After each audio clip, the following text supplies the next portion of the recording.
Hello. Hello महारथियों, good morning to all of you.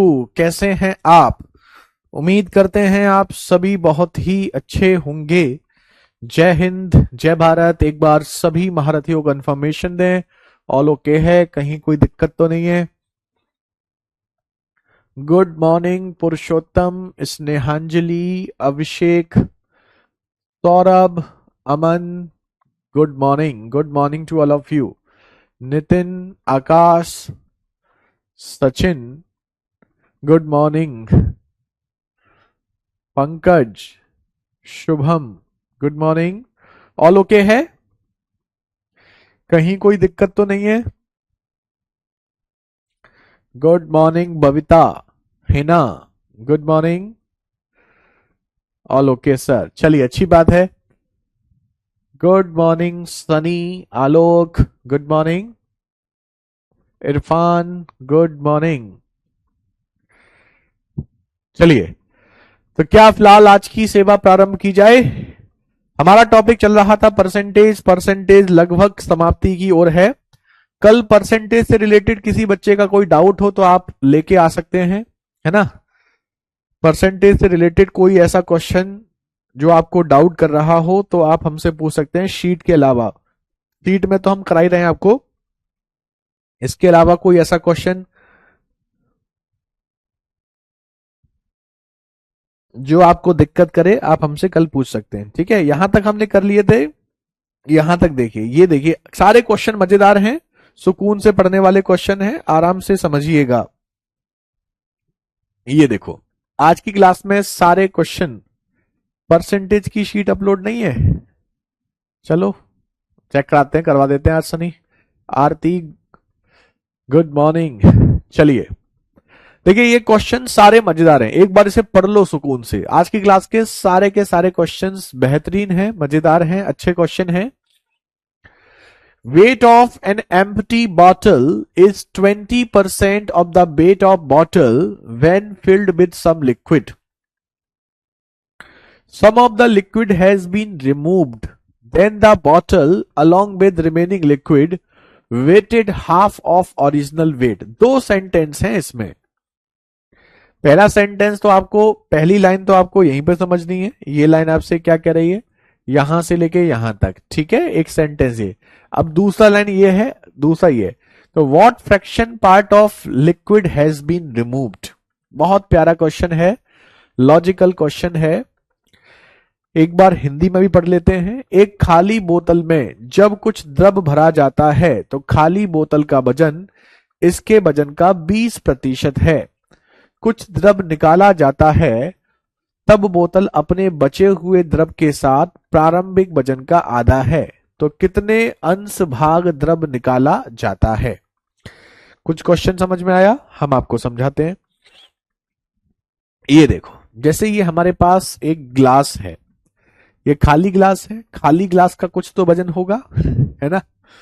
मान लो ये खाली ग्लास का वजन सपोज करते हैं 200 ग्राम है, ठीक है। अब जब हम इसमें हमने पानी भर दिया, पानी भरने के बाद तोला, तो पानी भरने के बाद अगर हमने तोला, मान लो आया 500 ग्राम। तो अगर 500 ग्राम ये पानी भरने के बाद तोलने पर आ रहा है तो इसमें पानी कितना होगा भाई? 200 ग्राम तो इसमें ग्लास का ही वजन है, तो पानी कितने ग्राम होगा? 300 ग्राम। यही होगा नहीं होगा? बताओ, यही कह रहा है भाई। अगर इसमें पानी भरा हो और पानी भरने के बाद हम इसको वेट करें तो वेट करने पर जो वजन आता है उसमें दो चीजों का वजन होगा, एक तो ग्लास का और एक पानी का। तो वो बस यही कह रहा है, पहली लाइन में यही कहा है, the weight of an empty bottle is 20% of the weight of bottle when filled with some liquid. तो ये कह रहा है कि अगर बॉटल में लिक्विड भरा हुआ है, अगर बॉटल में लिक्विड भरा हुआ है तो उसका जो वजन है उसमें बॉटल का वजन आपको पता है और आपको लिक्विड का वजन पता है। कैसे? Weight of an empty bottle is 20% of weight. मान लो अगर ये 100 ग्राम का है तो 100 ग्राम में से एम्प्टी बॉटल का वजन 20% है। तो 20% का मतलब 20 ग्राम है। क्या आप इस बात से सहमत हैं? अगर हम इस ग्लास में पानी भर के इसका वेट करते हैं और वेट वो 100 ग्राम आता है, तो वो कह रहा है एम्प्टी बॉटल का जो वेट है वो उसका 20% है, मतलब 20 ग्राम है। अब बताओ 100 ग्राम में से 20 ग्राम बॉटल है, तो बचा हुआ 80 ग्राम क्या है? लिक्विड। क्लियर? चलिए, अब वो कह रहा है sum of the liquid has been removed. अब इसमें से हमने कुछ पानी पी लिया, मान लो, ठीक है, पी लिया, लेकिन कुछ पानी बचा हुआ है। Then the bottle along with remaining liquid weighted half of original weight. पहले ग्लास भरा हुआ था, उसका वजन 100 ग्राम था, उसमें से कुछ पानी पी लिया, तो वजन क्या आ गया? वजन आ गया हाफ। हाफ मतलब जो 100 ग्राम था वो कितना हो गया? 50 ग्राम। अब इस 50 ग्राम जो वजन है, इस 50 ग्राम वजन में भी दो चीजें हैं, एक तो बॉटल का वजन और एक लिक्विड का वजन। अब बॉटल तो हमें पता है कितने ग्राम की है? 20 ग्राम की। तो 50 ग्राम में से अगर 20 ग्राम की बॉटल है, तो इसका मतलब बचा हुआ 30 ग्राम क्या है? लिक्विड है या नहीं? अब बताओ। अब क्वेश्चन आपका समाप्त हो चुका है, अब क्वेश्चन में कुछ नहीं है। एक बार पूरा रिपीट करते हैं। एक ग्लास है जो पानी से भरा हुआ है, अगर हम उसका वजन तोलते हैं, वेट करते हैं, तो 100 ग्राम आता है। अब वो क्वेश्चन कह रहा है कि जितने भी ग्राम इसका वजन आएगा उसका 20% बॉटल का वजन है। तो अगर ये 100 ग्राम है तो उसमें से 20 ग्राम किसका वजन है? बॉटल का। बचा हुआ 80 ग्राम क्या है? लिक्विड। अब वो कह रहा है इसमें से हमने कुछ पानी निकाल दिया और ऐसे निकाला कि बचा हुआ जब हम तोलते हैं तो वो हाफ आता है। तो अगर ये 100 ग्राम था तो उसका हाफ कितना आएगा? ये 50 ग्राम। तो 50 ग्राम ये वजन जो आ रहा है, इसमें से बोतल का वजन फिक्स है 20 ग्राम, तो इसका वजन कितना होगा? बचा हुआ 30 ग्राम।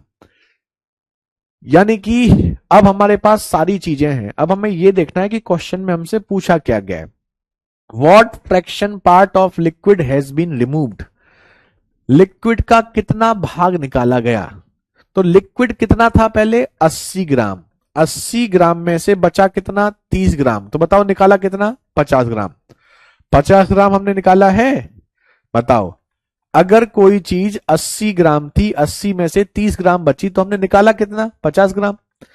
लेकिन जब फ्रैक्शन में पूछता है तो टोटल ओरिजिनल वाले से डिवाइड कर देते हैं, तो 80 से डिवाइड कर देंगे, आंसर आपका 5/8। 5/8 भाग निकाला, ऑप्शन सी। ऑप्शन सी हो गया सही। अब बताओ, मजेदार क्वेश्चन था या नहीं था? आज की क्लास में मजेदार क्वेश्चन ही मिलेंगे आपको।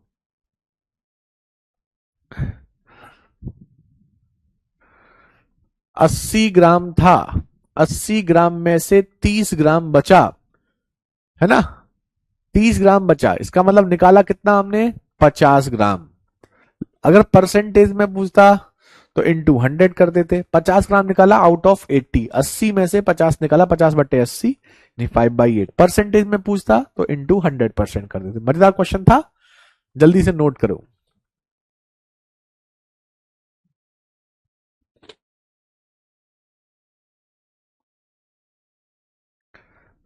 जिनका आंसर आ गया अच्छी बात है, अच्छा क्वेश्चन है, लॉजिकल। चलो नेक्स्ट वन देखते हैं। ये देखिए, सारे बेहतरीन क्वेश्चन मिलेंगे आज आपको।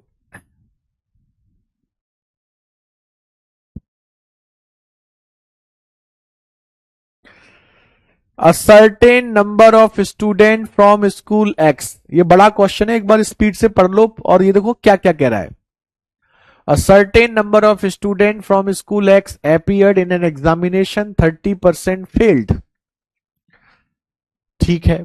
150% more student than from school X appear in appeared in the same examination from school by 80% of total number of student who appeared X and by passed।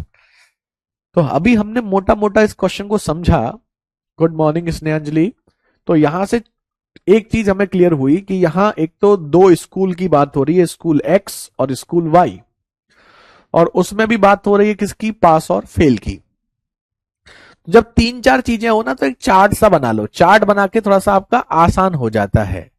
और उस चार्ट में आपको क्या बना, जैसे देखो, एक लाइन एक्स्ट्रा खींचो, एक लाइन एक्स्ट्रा खींचो, उसके बाद खींचो टोटल, और उसमें पास और फेल, ऐसे ही एक लाइन खींचने के बाद total school x school y, है ना। तो यहां पर आपको टोटल कितने बच्चे हैं, उसमें से पास कितने हुए और उसमें से फेल कितने हुए, छोटा चार्ट बनाओगे आराम से हो जाएगा। टोटल कितने बच्चे हैं, उसमें से स्कूल एक्स में कितने हैं, स्कूल वाई में कितने हैं। अब देखो सारी कंडीशन चुटकियों में हो जाएंगी। अब देखो, अ certain number of student from school x in examination and 30% fail. किसी परीक्षा में विद्यालय एक्स से कुछ छात्र शामिल हुए और 30% अनुत्तीर्ण हो गए। तो स्कूल एक्स की बात कर रहा है, तो इसमें हम बच्चे मान लें क्या, 100 बच्चे मान लेते हैं। 100 बच्चे अपीयर हुए, उसमें से 30 बच्चे फेल हो गए। अब समझने वाली बात यह है, 30 बच्चे फेल हुए हैं तो इसका मतलब बचे हुए 70 बच्चे क्या हुए हैं, पास। तो स्कूल एक्स का ग्राफ आपका पूरा भर चुका है। अब दूसरा देखते हैं, उसी परीक्षा में विद्यालय एक्स के छात्रों की तुलना में 150% अधिक छात्र विद्यालय वाई में शामिल हुए। 150% अधिक, 100 का 150% कितना आएगा, 150, 150 अधिक। भाई अगर स्कूल एक्स में छात्र जो हैं वो 100 हैं तो 100 का 150% क्या होगा, 150, लेकिन अधिक बोला है। तो अगर यहां 100 बच्चे अपीयर हुए हैं तो 100 से 150 अधिक, मतलब 250 बच्चे कहां से अपीयर हुए हैं, स्कूल वाई से। ठीक है। यदि एक्स और वाई से शामिल हुए छात्रों की संख्या के 80% उत्तीर्ण हुए हैं, एक्स और वाई से टोटल मिला के कितने हैं, 350, और उस 350 में से 80% उत्तीर्ण हुए हैं, तो 350 का 80% निकालोगे तो ये 20%, 70 7 चौक 28, 280 बच्चे पास हुए हैं। अब आप ये बता सकते हैं 280 बच्चे पास हुए हैं, तो इसका मतलब बचे हुए 70 बच्चे फेल हैं, ये निकल गया। आप इसका भी निकाल सकते हो, 280 टोटल पास हुए हैं जिसमें से 70 बच्चे एक्स में पास हुए हैं, तो बचे हुए 210 किस में पास हुए होंगे, वाई में। आप ये देखिए कि क्या निकालना है, 70 बच्चे टोटल फेल हुए हैं जिसमें से 30 एक्स में है, तो बचे हुए 40 बच्चे किस में होंगे, वाई में। उसने पूछा है तो वाई से अनुत्तीर्ण हुए छात्रों का प्रतिशत, तो 40 बच्चे अनुत्तीर्ण हुए हैं किसमें से, 250 में से। तो 40 अनुत्तीर्ण जो हुए हैं 250 में से, वो कितना परसेंट है, ये आपसे पूछा गया है। 25 से 4, 4 चौक 16, 16% बच्चे फेल हुए हैं। मजेदार क्वेश्चन था ना, सारे क्वेश्चन मजेदार हैं आज की क्लास में। नोट कर लीजिए, एक बार फिर स्पीड से रिपीट करेंगे। नोट करो,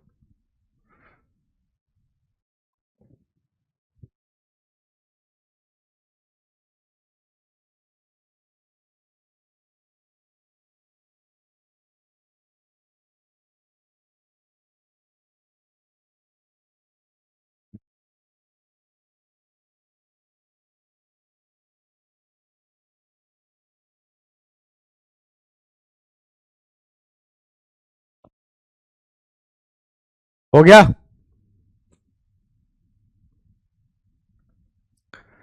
चलो एक बार रिपीट कर रहे हैं पूरा क्वेश्चन, नोट कर लीजिए।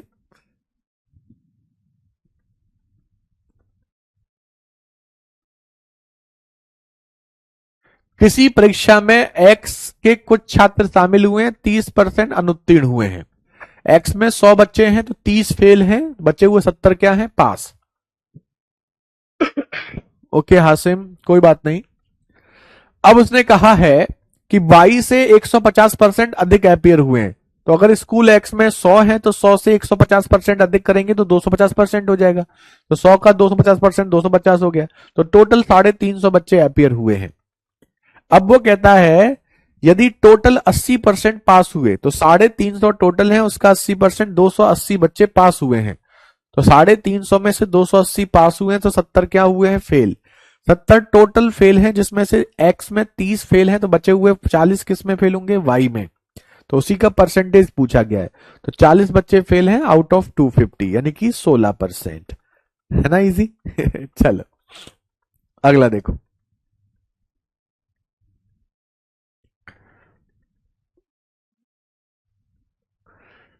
सब ऐसे ही क्वेश्चन है, बैक टू बैक करिए। इन a constituency 55% of total number of voters are males and rest are females. 40% of males are literate and 40% of females are literate. अब देखो ऐसे क्वेश्चन जब ज्यादा चीजें होती है ना तो उसको ग्राफ में कन्वर्ट कर लो। हमें यहां से ये समझ में आ गया कि इस क्वेश्चन में दो चीजों की बात हो रही है, एक तो पुरुष और महिलाएं, मेल और फीमेल, दूसरा पढ़े लिखे और अनपढ़, लिटरेट और इलिटरेट, ठीक है, साक्षर और असाक्षर। तो इसमें भी आपका सेम वैसे ही क्वेश्चन है, तो यहां पर भी आप एक ग्राफ बनाओ और ग्राफ बनाने के बाद आप इसे करने की कोशिश करो। हम आपको देते हैं 1 मिनट, पहले पहले हम आपका ग्राफ बना देते हैं। ग्राफ बनाने के बाद आप ग्राफ को फिल करने की कोशिश करिए।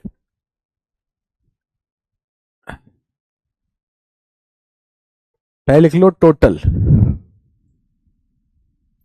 इधर भी लिख लो टोटल और इधर भी लिख लो टोटल। इसमें भी आपका मेल और फीमेल, मेल फीमेल, इसमें भी आपका लिटरेट और इलिटरेट।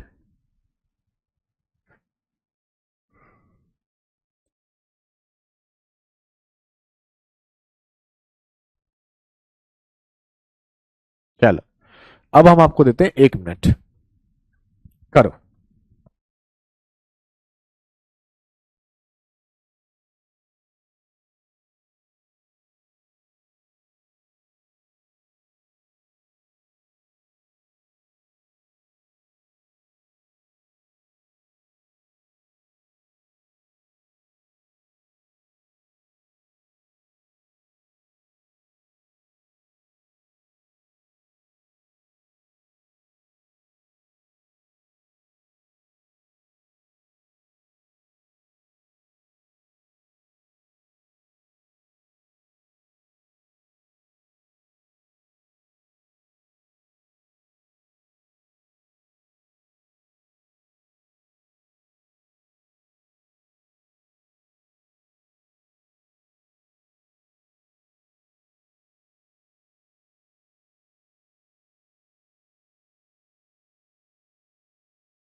बना किसी का?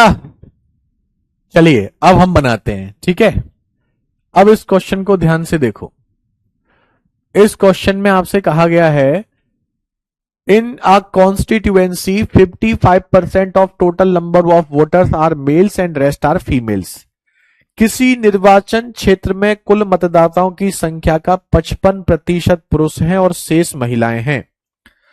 तो टोटल मान लेते हैं 100 में से 55 हो गए पुरुष और बची हुई 45 क्या हो गई? महिलाएं, ठीक है।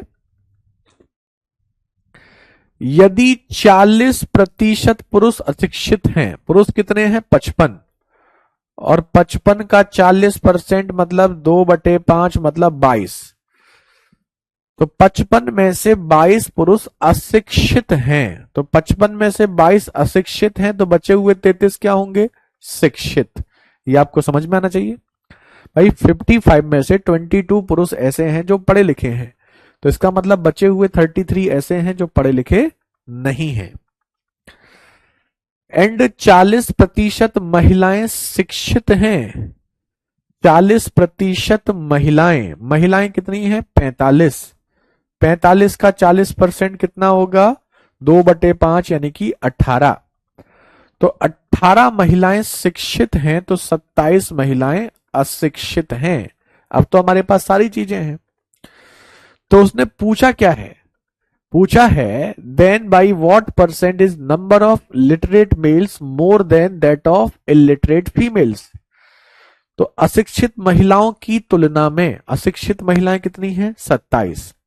अशिक्षित महिलाओं की तुलना में 27 की तुलना में शिक्षित पुरुष कितने हैं? 33। कितने प्रतिशत अधिक हैं ये पूछा है। तो 27 से 33 कितना अधिक है? 6। किससे? 27 से। तो इंटू 100, 3 से 2, 2/9, 2/9 मतलब 22, 2/9%। ऑप्शन बी आपका क्या हो गया? सही। खत्म। है मजेदार क्वेश्चन, अच्छे क्वेश्चन है ये मेंस वगैरह में ही आपको देखने को मिलेंगे, प्री में ऐसे क्वेश्चंस आपको देखने को नहीं मिलते। नोट कर लो।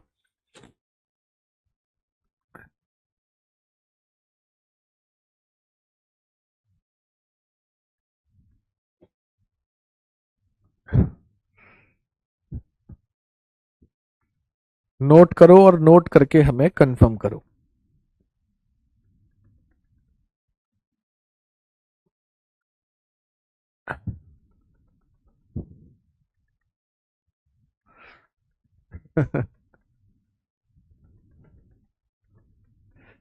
अच्छा था ना? मजेदार क्वेश्चन था।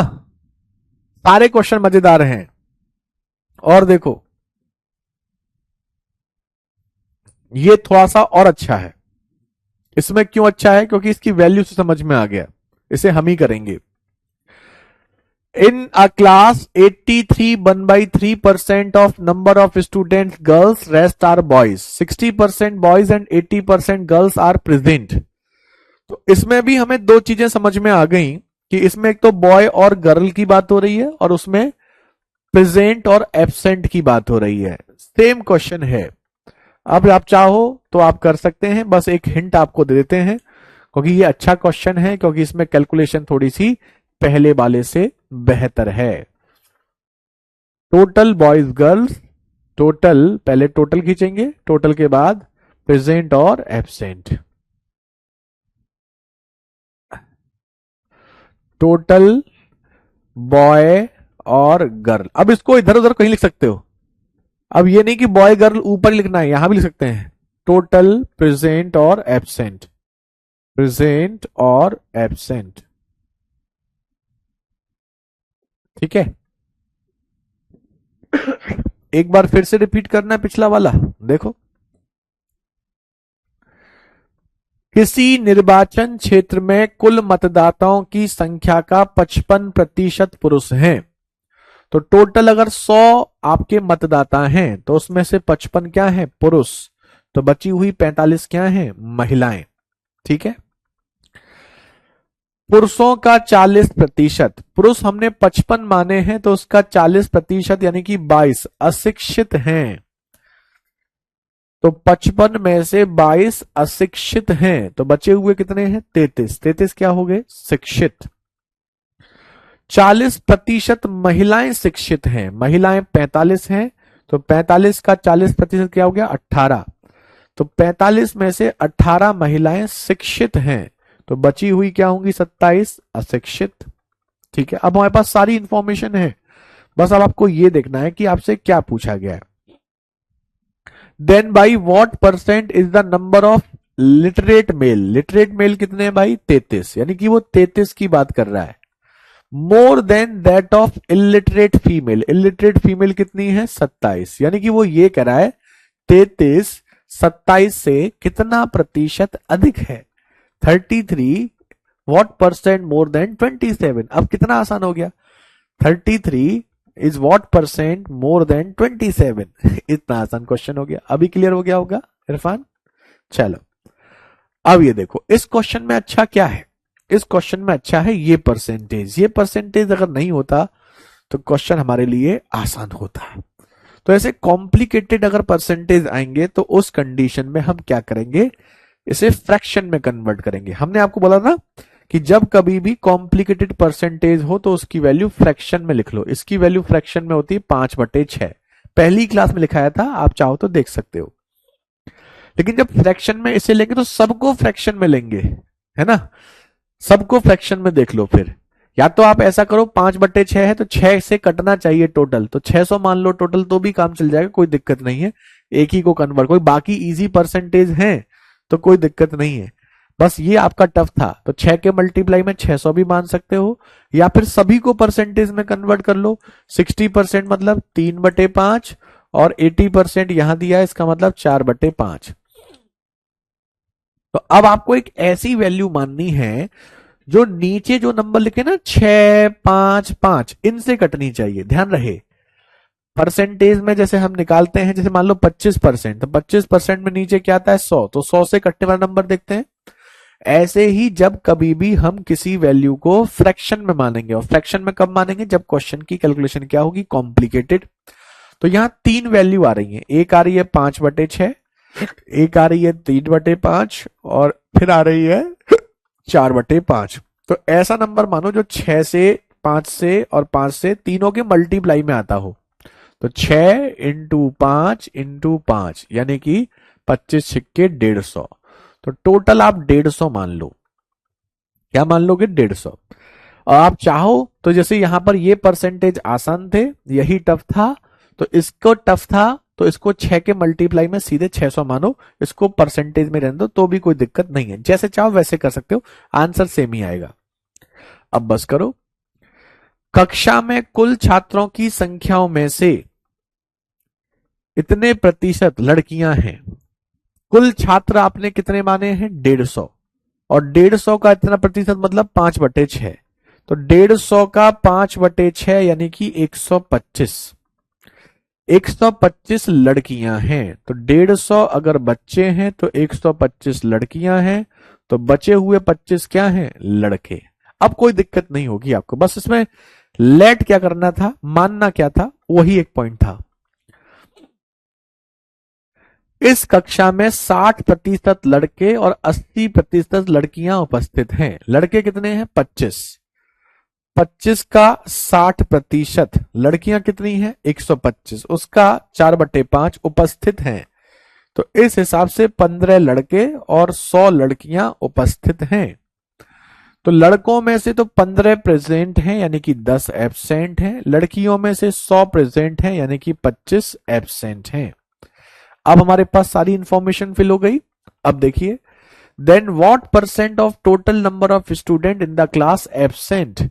तो क्लास में कितने प्रतिशत विद्यार्थी एब्सेंट हैं, तो टोटल कितने एब्सेंट हैं, 35। 35 विद्यार्थी एब्सेंट हैं, कितने में से, 150 में से।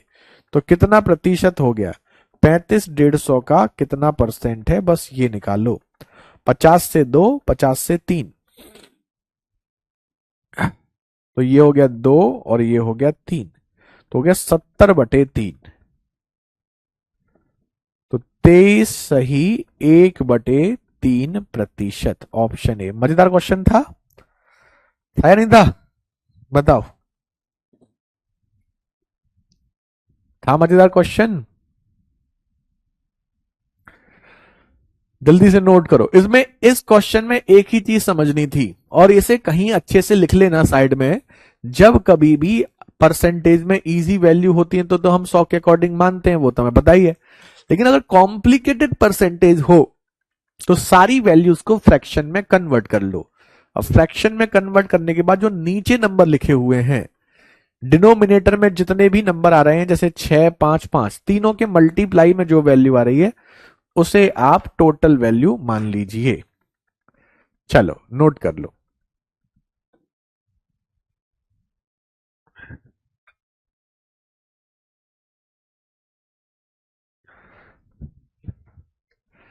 मजेदार था, बताओ। एक क्वेश्चन दें अब आपको।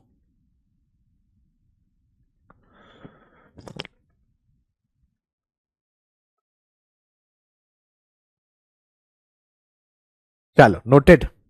ये देखो, यूपीएससी सी सेट 2020 का क्वेश्चन है, दिखने में कितना भयंकर है एक बार पढ़ लो आप।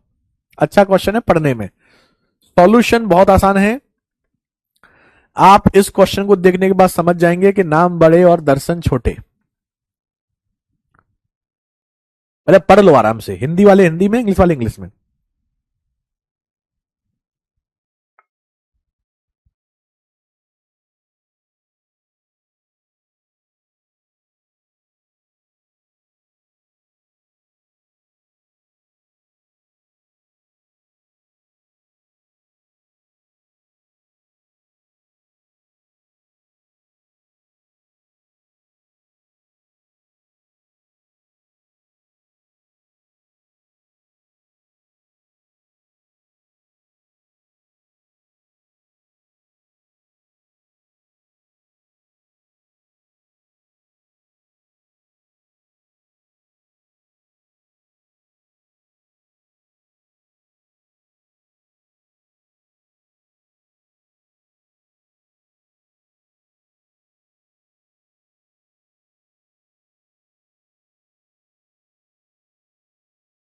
पढ़ लिया सबने?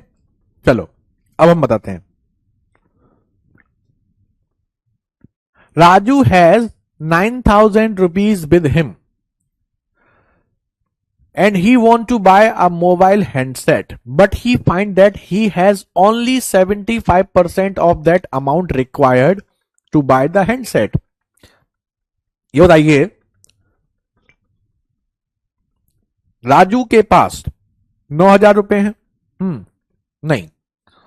हम्म हाँ, राजू के पास 9,000 रुपए हैं और वह एक मोबाइल हैंडसेट खरीदना चाहता है, लेकिन उसको पता लगता है कि उसके पास हैंडसेट खरीदने के लिए आवश्यक राशि का 75% है। इस लाइन का क्या मतलब है कि राजू के पास जो पैसा है 9,000, उससे मोबाइल का 75% है। तो पूरा मोबाइल कितने का आता होगा? पूरा मोबाइल आता होगा 12,000 रुपए का। क्या आप इस बात से सहमत हैं? भाई राजू के पास 9,000 रुपए हैं, ठीक है, और 9,000 रुपए जो हैं वो मोबाइल के प्राइस का क्या है? 75%। मोबाइल उतने में नहीं आएगा, मोबाइल का वो 75% प्राइस है। तो 9,000 रुपए 75% की वैल्यू आपको दे रखी है, तो 100% निकाल सकते हैं। निकाल लिया, कितना आ गया? 12,000 रुपए। यानी कि मोबाइल आपका 12,000 रुपए का है। अब ये बताओ, किसी आदमी के पास 9,000 रुपए हैं, मोबाइल आता है 12,000 रुपए का, तो क्या वो मोबाइल खरीद सकता है? नहीं। मोबाइल कब खरीद पाएगा? जब उसे 3,000 रुपए और मिल जाएं, कहीं से वह 3,000 रुपए और मिल जाएं तो मोबाइल खरीद लेगा। तो इसने वही किया कहा है, इसलिए वह एक मित्र से 2,000 रुपए उधार लेता है। भाई 9,000 रुपए उसके पास थे, 2,000 रुपए उधार ले लिए, तो अब उसके पास कितने हो गए? 11,000। मोबाइल कितने का है? 12,000 का। तो क्या मोबाइल अभी ले पाएगा? अब ऑप्शन क्या कहते हैं? Raju still does not have enough amount to buy the handset. Raju के पास अभी भी हैंडसेट खरीदने के लिए पर्याप्त राशि नहीं है। बिल्कुल सही, राजू के पास पर्याप्त राशि नहीं है। भाई राजू कहां ले पाएगा? अभी तो 11,000 रुपए, मोबाइल 12,000 का है। राजू के पास ठीक उतनी ही राशि है जितनी हैंडसेट खरीदने के लिए आवश्यक है। बिल्कुल गलत, राजू के पास हैंडसेट खरीदने के लिए पर्याप्त राशि नहीं है। अभी ए ही सही है, option C. Raju has enough amount to buy the handset and he will have 500 with him after buying the handset. कह रहा है राजू के पास इतने पैसे हैं कि मोबाइल खरीद भी लेगा, 500 रुपए बच भी जाएंगे। पागल हो गया क्या? 1,000 रुपए कम पड़ रहे हैं। Raju has enough amount to buy the handset and he will have 1,000 with him. कह रहा है कि खरीदने के बाद 1,000 रुपए बच जाएंगे। बच नहीं जाएंगे, कम पड़ रहे हैं। तो ऑप्शन ए आपका क्या हो गया? सही। कितना फर्जी क्वेश्चन था, अब बताओ। समझ में आया सबको? अच्छे क्वेश्चन है ये दिखने में। ये क्वेश्चन दिखने में अच्छा था, करने में अच्छा नहीं था। ठीक है, किसी को कोई दिक्कत हो तो पूछिए। अब सब मजेदार क्वेश्चन है, कल आपका परसेंटेज खत्म हो जाएगा, है ना? तो कल जो छोटे मोटे डाउट्स हो परसेंटेज किसी बच्चे के, तो वो पूछ लेके भी आ सकते हैं। ये तो सबका आ गया आंसर, बहुत बढ़िया। चलो अगला करो, ये भी पढ़ो। ये सब बेहतरीन क्वेश्चन है। अब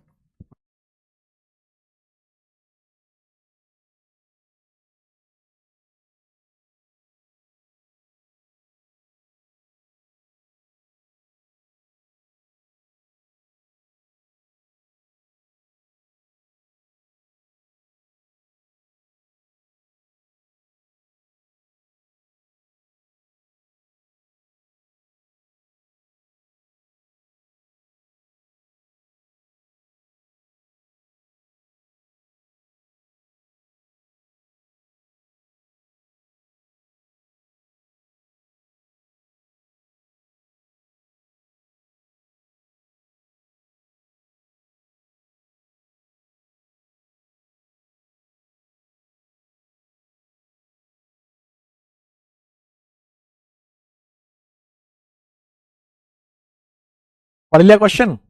अब देखो, सब मजेदार क्वेश्चन है। ये वो क्वेश्चन है जो बच्चों को दिक्कत करते हैं। A person who has certain amount with him goes to market एक व्यक्ति जिसके पास एक निश्चित धनराशि है वह बाजार जाता है। ठीक है, आपके पास कुछ पैसे थे, कुछ पैसों को लेकर के आप कहां जा रहे हैं? Market. He can buy 50 orange और 40 मैंगो। वह 50 संतरे या 40 आम खरीद सकता है। मतलब आपके पास इतने पैसे हैं, या तो 50 संतरे खरीद लो या 40 आम। तो एक चीज तो क्लियर हो गई कि 50 ऑरेंज का जो प्राइस है और 40 मैंगो का जो प्राइस है वो बराबर है। क्या आप इस बात से सहमत हैं? आपके पास इतने पैसे हैं, या तो 50 संतरे ले लो या 40 आम ले लो। तो 50 संतरे या 40 आम में से कोई एक चीज ले सकते हो, दोनों नहीं ले सकते। तो इसका मतलब या तो 50 संतरे या 40 आम, इसका मतलब दोनों का प्राइस क्या है? बराबर। जितने पैसे में 50 संतरे आते हैं उतने ही पैसे में 40 आम भी आते हैं। और पैसे कितने हैं वो नहीं पता। तो अब यहां पर पैसे आपको मानने हैं कि इनका प्राइस कितने रुपए होगा। अब आप बताओ, तो ऐसा प्राइस मानो जिसमें 50 संतरे भी आ जाएं और 40 आम भी आ जाएं। मतलब जो 50 के मल्टीप्लाई में भी हो और 40 के मल्टीप्लाई में भी हो। इसका मतलब जो 50 के पहाड़े में भी आता हो, 40 के पहाड़े में भी आता हो, और वो नंबर होगा दोनों का एलसीएम। तो 50 और 40 का जो एलसीएम होगा वो होगा 200 रुपीज। तो इसका प्राइस मान लोगे 200 रुपए। तो यहां से क्या होगा, अगर 200 रुपए आपने प्राइस मान लिया, 50 संतरे 200 के आते हैं, तो बताओ एक संतरा कितने का हो गया? तो आप बोल सकते हैं एक संतरा हो गया 4 रुपए का। 40 आम 200 रुपए में आते हैं, तो एक मैंगो कितने का हो गया? तो आप कहेंगे एक मैंगो हो गया 5 रुपए का। अब देखो चीजें क्लियर है। अगर एक मैंगो 5 रुपए में आता है तो 40 मैंगो कितने महंगे? 200 में। एक ऑरेंज अगर 4 रुपए मतलब 50 कितने महंगे? 200 में। तो इसका मतलब आपके पास 200 रुपए हैं। अब 200 रुपए लेकर के मार्केट गए, उसमें चाहे 50 संतरे ले लो चाहे 40 आम ले लो। चलो ठीक है, तो ये तो पॉइंट क्लियर हो गया। अब अगला पॉइंट देखते हैं। He retained 10% of the amount for taxi fare and buy 20 mangoes and of balance he purchased orange. Number of orange. तो उसके पास जो 200 रुपए थे ना, उस 200 रुपए को उसने 3 पार्ट में, सबसे पहला कहा कि भाई लौटने के लिए पैसा रख लो टैक्सी का। किसका पैसा रख लो? टैक्सी का। तो टैक्सी का जो पैसा है, किराया है, वो कितना है? उसने कहा he retain 10% of amount for taxi fare. तो 200 रुपए में से 10% टैक्सी का फेयर है, यानी कि हम बोल सकते हैं 20 रुपए किराया हो गया। किसके लिए? टैक्सी के लिए। बाय 20 मैंगो, और 20 आम खरीदता है। अब बताओ 20 मैंगो का प्राइस कितना होगा? एक मैंगो का प्राइस कितना है? 5। तो 20 मैंगो का प्राइस कितना होगा? 100 रुपए। हो गया नहीं हो गया? तो 20 रुपए रख लिए किराए के लिए, 100 रुपए के आम खरीद लिए। तो अब बताओ उसके पास 200 में से कितने रुपए बचे? तो 200 में से पहले 20 रुपए निकाल लिए, 100 रुपए किराए के, तो 120 रुपए निकल गए। बचे कितने? 80 रुपए। तो उस 80 रुपए में उसे खरीदने हैं क्या? ऑरेंज। तो बताओ 80 रुपए में ऑरेंज कितने खरीद पाएगा? यही पूछा है। एक ऑरेंज 4 रुपए का है, तो 80 रुपए में 4 के हिसाब से आएंगे 20 ऑरेंज। यही आपसे पूछा गया था। बचे हुए पैसे में वो कितने संतरे खरीद सकता है? मजेदार क्वेश्चन था या नहीं था? बताओ। लॉजिकल था, क्वेश्चन आसान लेकिन लॉजिक मजेदार। जल्दी से नोट कर लीजिए, एक बार रिपीट करेंगे इसको, है ना? एक बार इसको नोट कर लो, फिर हम इसको रिपीट करेंगे। सारे क्वेश्चन मजेदार हैं आज की क्लास में। आज की क्लास में और कल की क्लास में भी जो होगी, कोई परसेंटेज का एंड चल रहा है, और जब भी किसी टॉपिक का एंड होगा तो दिल तो खुश होगा, क्योंकि क्वेश्चंस आपके मजेदार होंगे।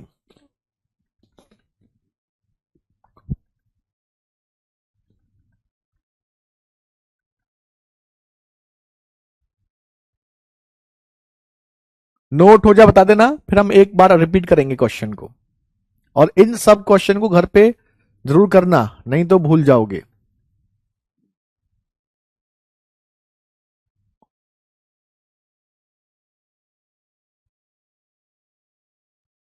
नोट हो जाए तो बता देना, जिनका आंसर आ गया अच्छी बात है। ये फर्स्ट टाइम जब पढ़ते हैं ना तो ये क्वेश्चन दिक्कत करते हैं, लेकिन जब आप इन्हें 2-3 बार पढ़ चुके होगे ना, रिवाइज कर चुके होगे, तो फिर ये आपके लिए आसान हो जाएंगे। अब रिपीट करते हैं, देखो। एक व्यक्ति के पास इतनी धनराशि है जिससे वह 50 संतरे या 40 आम खरीद सकता है। इस लाइन का मतलब है 50 संतरे या 40 आम दोनों का प्राइस बराबर है, और वो प्राइस ऐसा मानेंगे जो 50 और 40 के मल्टीप्लाई में 200 रुपए। 200 रुपए के 50 संतरे खरीदता है तो एक संतरा 4 रुपए का हो गया, 40 आम खरीदता है तो एक आम 5 रुपए का हो गया। ठीक है। अब उस 200 रुपए उसके पास जो थे, अब वो खरीदने आता है, उसमें से पहले 10% टैक्सी के लिए 20 रुपए निकाल लिए, 20 आम खरीद लिए। एक आम कितने का है? 5 रुपए का, तो 20 आम 100 रुपए के हो गए। अब उसके पास जो 80 रुपए बचे हुए हैं, 20 रुपए यहां 100 रुपए यहां, तो 80 रुपए जो बचे हुए हैं, उस 80 रुपए के वो संतरे खरीदता है। एक संतरा 4 रुपए का है तो 80 संतरे हो गए आपके 20 रुपए के। बस खत्म, यही आंसर। चलो और देखो, ये भी बड़ा प्यारा क्वेश्चन है, बड़ा फेमस, इस साल भी आया ऐसा क्वेश्चन, इस साल भी आया है ऐसा क्वेश्चन महारथियों। ये वाला था नहीं, अगला वाला था, नेक्स्ट टू नेक्स्ट था। चलो कोई बात नहीं, लेकिन सेम ही पैटर्न पर है, एक पैटर्न पर 2-3 क्वेश्चन है आपके, ये इस साल भी देखा गया है। Price of raw material has gone up by 15%। कच्ची सामग्री की कीमत 15% बढ़ चुकी है। Labour cost has also increase from 25% of cost of raw material to 30% of cost of raw material. इस क्वेश्चन को आपको पहले सुकून से समझना है। मजदूरी की लागत 25% से 30% कच्ची सामग्री की लागत का बढ़ चुका है।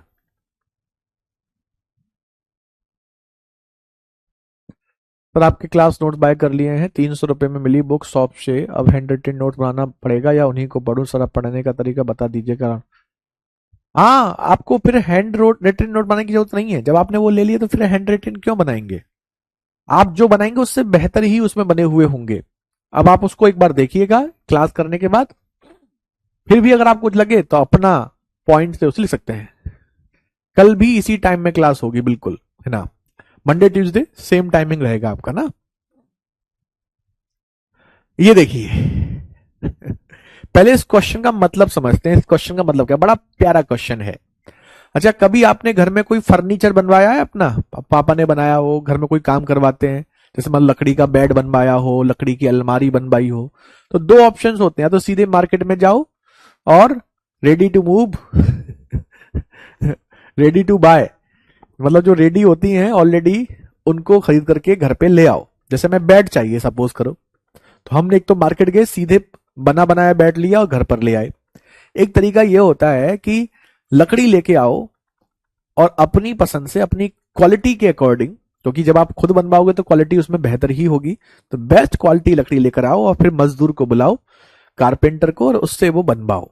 आपने किया होगा आपके घर में, आस पड़ोस में आपने देखा होगा, ऐसे तो नॉर्मली लोग करवाते हैं। मान लो आपके घर में भी ऐसा काम रिसेंटली नहीं हुआ हो तो आस पड़ोस में कहीं हुआ होगा। तो जब हम मार्केट से कोई प्रोडक्ट खरीदने की जगह घर पे बनवाते हैं तो उसमें 2 चीजों की कॉस्टिंग आती है। एक तो रॉ मटेरियल, रॉ मटेरियल मतलब हमें लकड़ी लेके आनी पड़ेगी, एक तो उसका खर्चा आएगा। दूसरा खर्चा आएगा, जो कारपेंटर काम करेगा वो काम करने के क्या लेगा आपसे? पैसे लेगा। तो वो वही कह रहा है, 2 चीजों का खर्चा है कि एक तो कच्ची सामग्री की कीमत और एक मजदूरी यानी कि कारपेंटर का प्राइस, कारपेंटर की आपकी वेजेस यानी कि वेतन। तो किसी भी चीज का जो प्राइस है वो 2 चीजों पर डिपेंड करता है। एक तो डिपेंड करेगा रॉ मटेरियल, रॉ मटेरियल समझते हैं ना, कच्ची सामग्री मतलब लकड़ी वगैरह, वुडन वगैरह जो हम ले कहेंगे। एक आपका लेबर कॉस्ट, एक हमारा क्या हो गया? रॉ मटेरियल और दूसरा हमारा क्या हो गया, लेबर कॉस्ट। तो लेबर चार्ज की अगर हम बात करेंगे तो लेबर चार्ज, इन दोनों को अगर हम ऐड कर देंगे तो टोटल कॉस्ट हमारी आ जाएगी। क्या आप हमारी इस बात से सहमत हैं? क्या आप हमारी इस बात से सहमत हैं? ठीक है। तो उसने कहा है the price of raw material has gone up by 15%। एक एक लाइन पढ़ो, कच्ची सामग्री की कीमत 15% बढ़ चुकी है।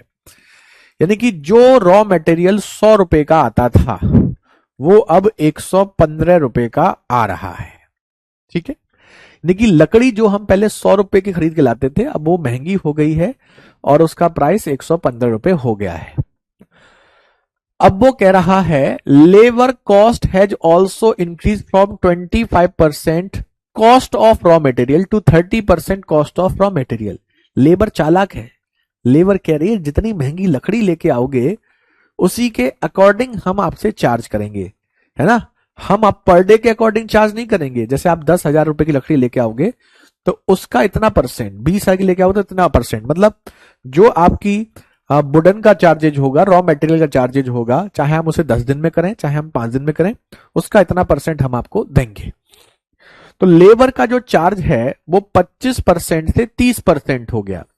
तो आप ये बताइए 25% किसका था? ये 25% पहले जो प्राइस था यानी कि 100 रुपए, पहले कितना प्राइस था? 100 रुपए। तो 100 रुपए का 25% था यानी कि 25 रुपए। अब आपका 30% हो गया। 30% किसका होगा? जो अब का प्राइस है। अब बताओ अब का प्राइस कितना है? अब का प्राइस है 115। तो उसका 30% निकालोगे 115 का तो बताओ कितना आएगा? 115 का 30% निकालोगे तो 345, 34.5, 34.5 यही आएगा। जी हाँ। तो रॉ मटेरियल 100 रुपए का आता था, उस पे 25 रुपए लेबर चार्ज लगते थे। 115 रुपए का आता था, अब 34.5 रुपए लेबर चार्ज लगते हैं। दोनों को ऐड करोगे तो टोटल कॉस्ट 125 रुपए आएगी। दोनों को ऐड करोगे टोटल कॉस्ट 149.5 आएगी। भाई इन दोनों को जोड़ने पर ही तो ये प्राइस आता है। ये बताया था अभी आपको, बताया था नहीं बताया था? तो कहने का मतलब ये हुआ कि पहले अगर मान लो हमें बेड बनवाना था तो हम 100 रुपए की लकड़ी लेके आते थे जिसका 25% लेबर लेती थी, तो 25 रुपए लेबर लेती थी, 125 रुपए का बेड बनता था। अब वही बेड जो है लकड़ी 115 रुपए की आ रही है, लेबर 34.5 रुपए ले रही है, 149.5 का बन रहा है, जिसे लगभग 150 भी आप मान सकते हैं। ठीक है। तो इसको अप्रोक्स 150 भी लिख सकते हैं कैलकुलेशन इजी करने के लिए, क्योंकि ऑप्शंस बहुत क्लोज नहीं है, ऑप्शन दूर है तो कोई दिक्कत नहीं है। तो वो ये कह रहा है by how much percent should there be reduction in the usages of raw material so as to keep the cost same. तो वो कह रहा है भैया लकड़ी का जो यूज है वो कितने परसेंट कम किया जाए जिससे खर्च एक्स्ट्रा ना हो। तो 125 रुपए का जो खर्च था वो 150 रुपए का हो गया, तो कितना कम करें बताओ? 150 को 125 करने के लिए कितना कम करना पड़ेगा? 25 कम करना पड़ेगा 150 में, जो आ जाएगा 25 सिक्के लगभग 17% अप्रोक्स। यही आपका आंसर। बिल्कुल ऐसा ही एक क्वेश्चन और कराएंगे, मजेदार क्वेश्चन है, नोट कर लो। बिल्कुल सेम इसी लॉजिक पर एक और करेंगे। ये सब बड़े कह सकते हैं फेमस क्वेश्चन है परसेंटेज के।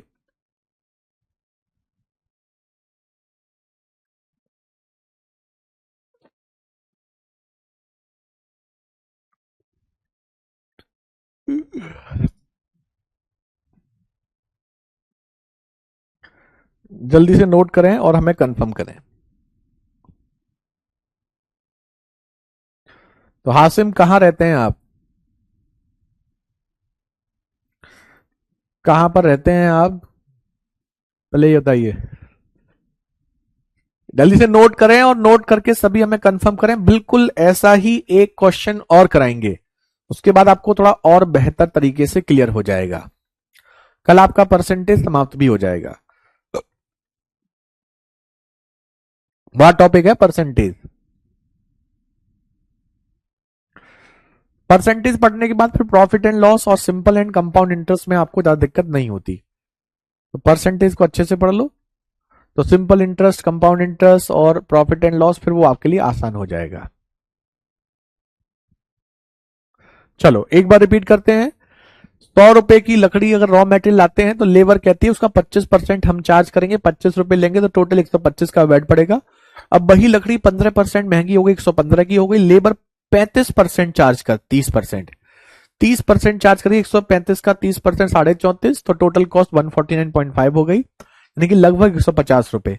150 रुपए की चीज को 125 करने के लिए 25 कम करना पड़ेगा, बस खत्म। अब तो उसने लास्ट में तो वही कहा कितने प्रतिशत कम करना है, तो 150 को 125 करने के लिए 25 कम करना है, किसमें? 150 में। ओके, बरेली से हैं आप, चलिए अच्छी बात है। बिल्कुल सेम देखो ऐसा ही क्वेश्चन है, लेकिन इसकी लैंग्वेज पहले से बेहतर है। लैंग्वेज बेहतर है, क्वेश्चन वही है। 2001 में किसी वस्तु की परिवहन लागत उसकी निर्माण लागत का 30% थी।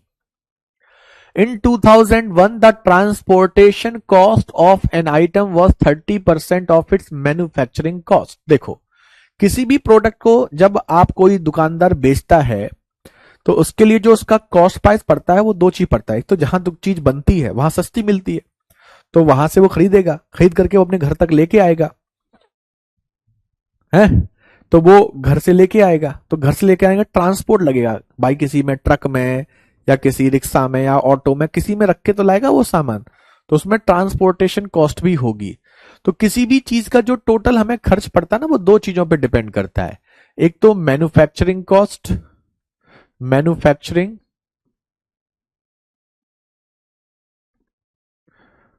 और दूसरा इसमें ट्रांसपोर्टेशन।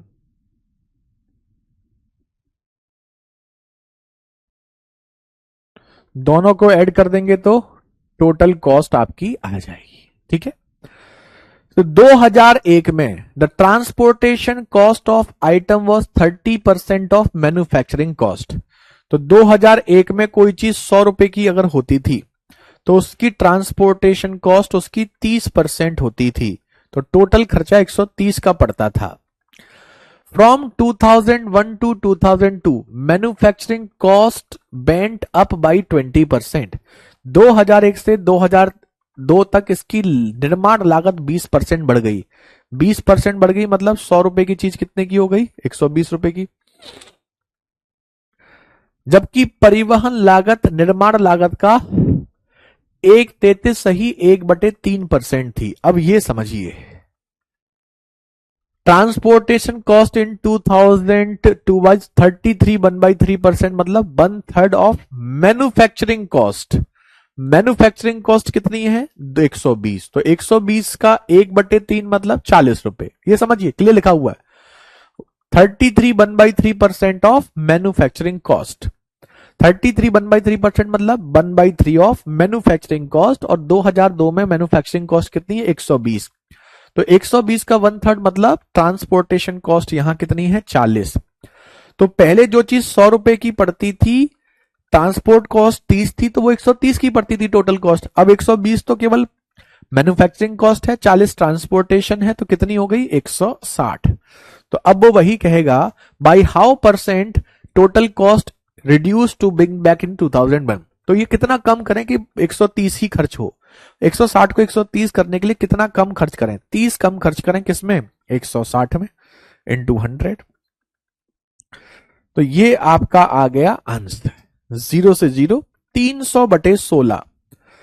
300/16 को आप करोगे, 300 को 4 से डिवाइड करोगे तो 75/4। 75/4 मतलब कितना आ जाएगा? 18.75%। ऑप्शन कौन सा हो गया? Option B. मजेदार क्वेश्चन था या नहीं था? हा? मजेदार था।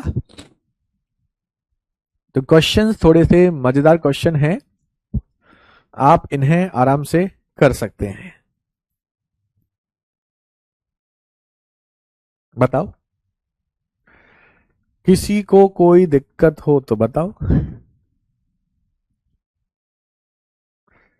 पीसी में कमेंट नहीं चल रहे हैं, हम पूछ के बताएंगे आपको हाशिम। बाकी वेरी गुड।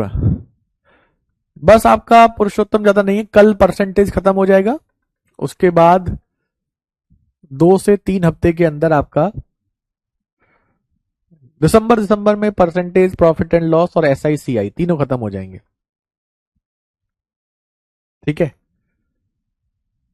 परसेंटेज तो खत्म हो ही गया है, कल परसेंटेज खत्म होगा, परसों आपका प्रॉफिट एंड लॉस स्टार्ट कर देंगे। वो टाइम नहीं लेते हैं, परसेंटेज अच्छे से कर लो ना तो फिर आपको प्रॉफिट एंड लॉस और simple and compound interest time नहीं लेते।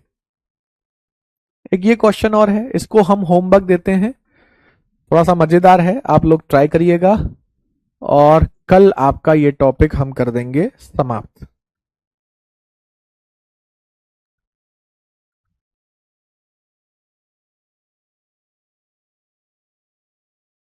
एक ये भी करिएगा 120 क्वेश्चन, जो हमने बीच में टेबल बनवाई थी ना, उस टाइप का ही क्वेश्चन है।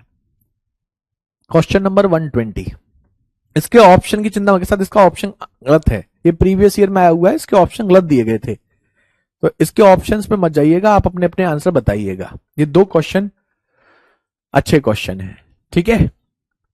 इसका आंसर शायद गलत था और गलत ही है, हमें पता है, इसके ऑप्शन गलत हैं, ये प्रीवियस ईयर में आया हुआ है और ऑप्शन गलत दिए गए थे, तो आप उसकी टेंशन मत लीजिएगा। इस क्वेश्चन करने की कोशिश, दो क्वेश्चन होमवर्क है, ये टेबल जो बना के करवाए थे ना आपको, उसी टाइप का क्वेश्चन है, तो आप लोग कोशिश करेंगे और बन जाएगा तो अच्छी बात है, नहीं बनेगा तो हम आपको कराएंगे ही। चलिए, तो फिलहाल आज के लिए इतना ही। थैंक यू सो मच महारथियों, बाय बाय, टेक केयर, जय हिंद, जय भारत।